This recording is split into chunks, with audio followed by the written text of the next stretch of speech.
And we're continuing with the first chapter of the first part of Silver on the Tree, the final book in the Dark is Rising saga.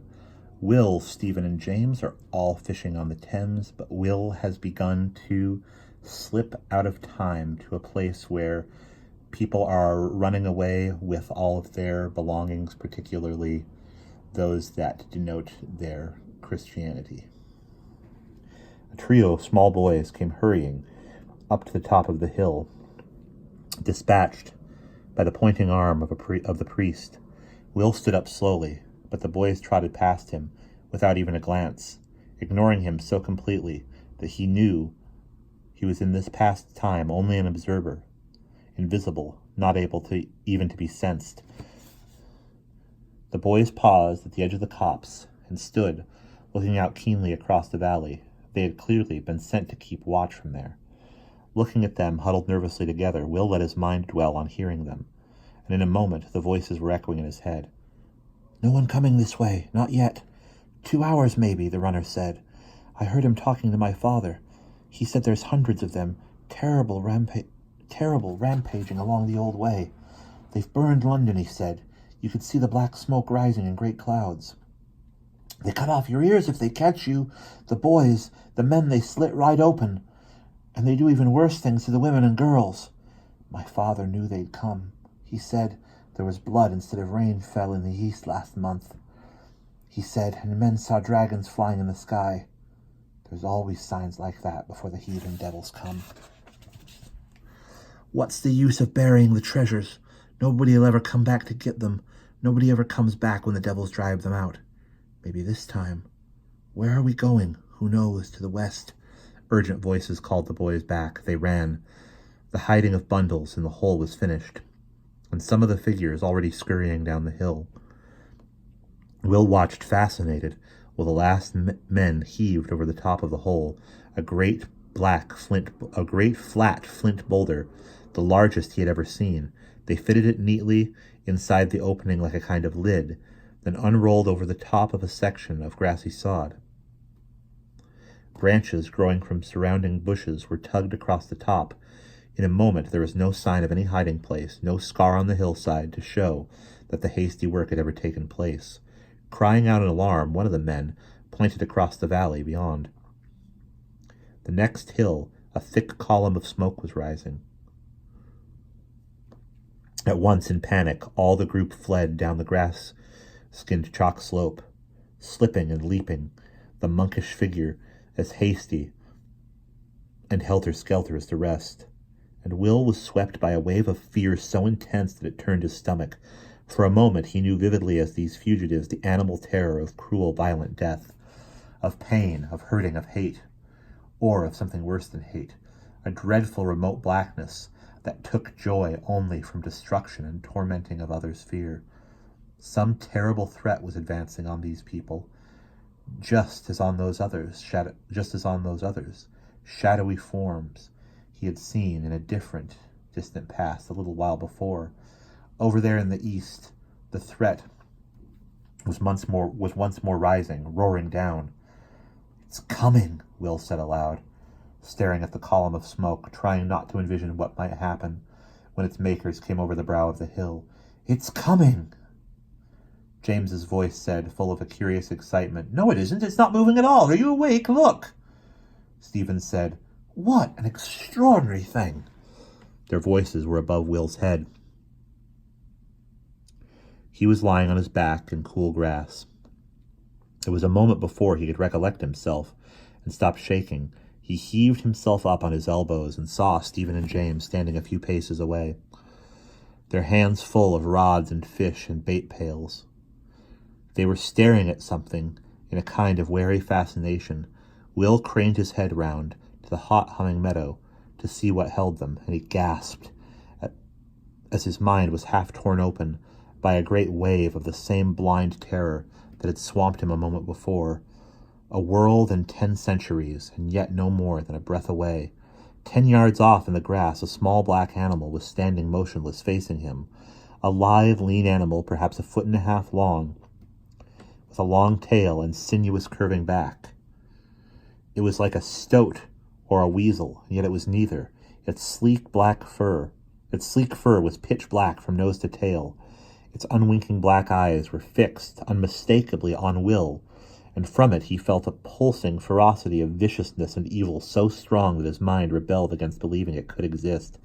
James made a sudden quick hissing sound. The black creature did not move.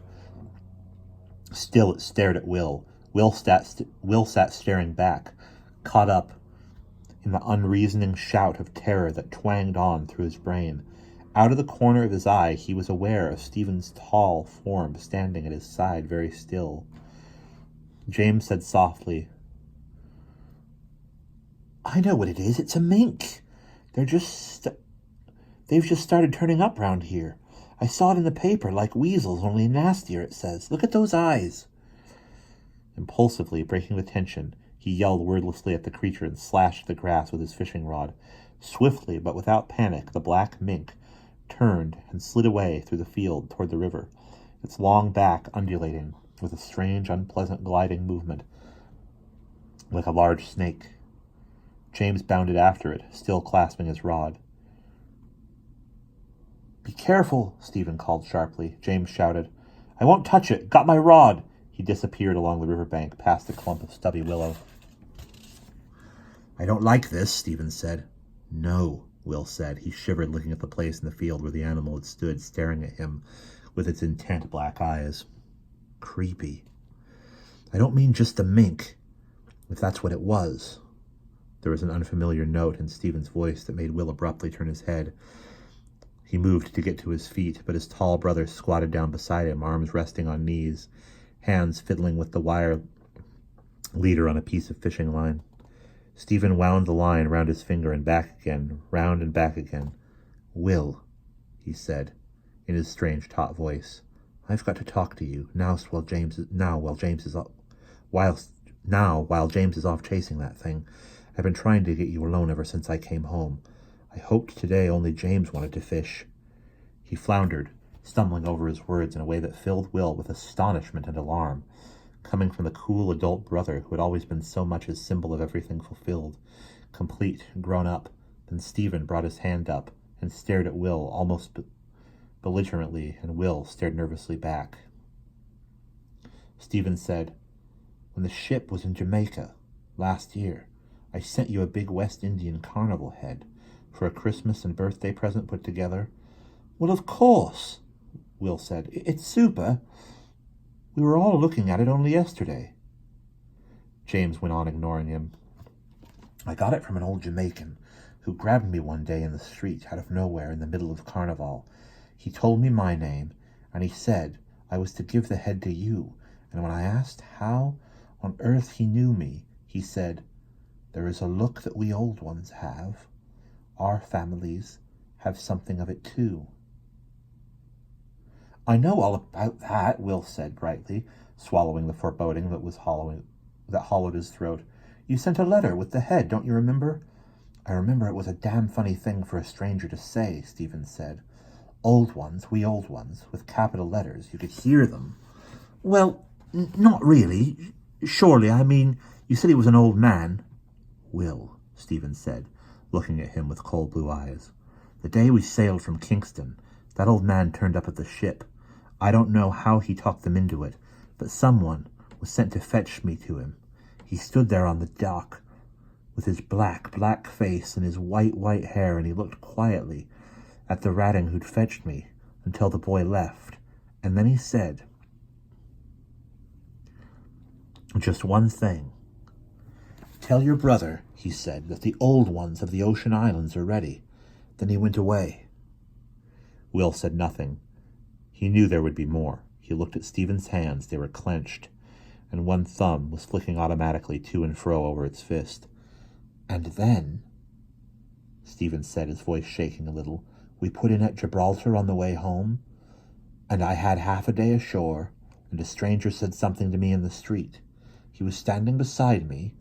We were waiting for a traffic light. He was very tall and slim, Arab, I think. Do you know what he said? 'Tell Will Stanton that the old ones of the South are ready.' Then he just disappeared into the crowd." "Oh," said Will. The thumb abruptly stopped moving on Stephen's hand. He stood up, In one swift movement, like a released spring, Will too scrambled to his feet, blinking up, unable to read the suntanned face against the bright sky. "Either I'm going out of my head," Stephen said, "or you're mixed up in something very strange, Will. In either case, you might have a little more to say to me than, 'Oh, I told you I don't like it one bit.'" "The trouble, you see," Will said slowly, "that if I tried to explain it to you, you wouldn't believe me." "Try me," his brother said. Will sighed. Of all the 9 Stanton children, he was the youngest and Stephen the oldest. There were 15 long years between them, and until Stephen had left home to join the Navy, a smaller Will had shadowed him everywhere in silent devotion. He knew now that he was at the ending of something he had hoped would never end. He said, "Are you sure you won't laugh at me? You won't judge?" "Of course not," Stephen said. Will took a deep breath. "Well then, it's like this. This where we live in is a world of men, ordinary men, and although in it there is the old magic of the earth and the wild magic of living things, it is men who control what the world shall be like." He was not looking at Stephen for fear of seeing the changing expression that he knew he would certainly see. "But beyond the world is the universe, bound by the law of high magic, as every universe must be, and beneath the high magic are 2 poles that we call the dark and the light. No other power orders them. They merely exist. The dark seeks by its dark nature to influence men, so that in the end, through them, it may control the earth. The light has the task of stopping that from happening. From time to time, the dark has come rising and has been driven back. But now, very soon, it will rise for the last and most perilous time. It has been gathering strength for that rising, and it is almost ready, and therefore, for the last time until the end of time, we must drive it back so that the world of men may be free." "We?" Stephen said, expressionless. "We are the old ones," Will said, strong and self-confident now. "There is a great circle of us all over the world, and beyond the world, from all places and all corners of time. I was the last one to be born, and when I was brought into my power as an old one on my 11th birthday, the circle became complete. I knew nothing about all this till then. But the time is coming closer now, and that is why you were given the reassurances, warnings in a way, to bring to me, I think, from 2 of the 3 oldest of the circle," Stephen said in the same flat voice. "The second one didn't look very old." Will looked up at him and said simply, "Nor do I." "For God's sake," Stephen said irritably, "you're my little brother, and you're 12 years old, and I can remember you being born." "In one sense only," Will said. Stephen stared in exasperation at the figure before him, the stocky small boy in blue jeans and battered shirt, with straight brown hair falling untidily over one eye. "Will, you're too old for these silly games. You sound almost as if you believed all this stuff," Will said calmly. "What do you think those 2 messengers were then, Steve? You think I'm smuggling diamonds, maybe, or part of a drug ring?" Stephen groaned. "I don't know. Perhaps I dreamt them. Perhaps I really am going out of my head." The tone tried to be light, but there is an unmistakable strain in his voice, and we will pause there.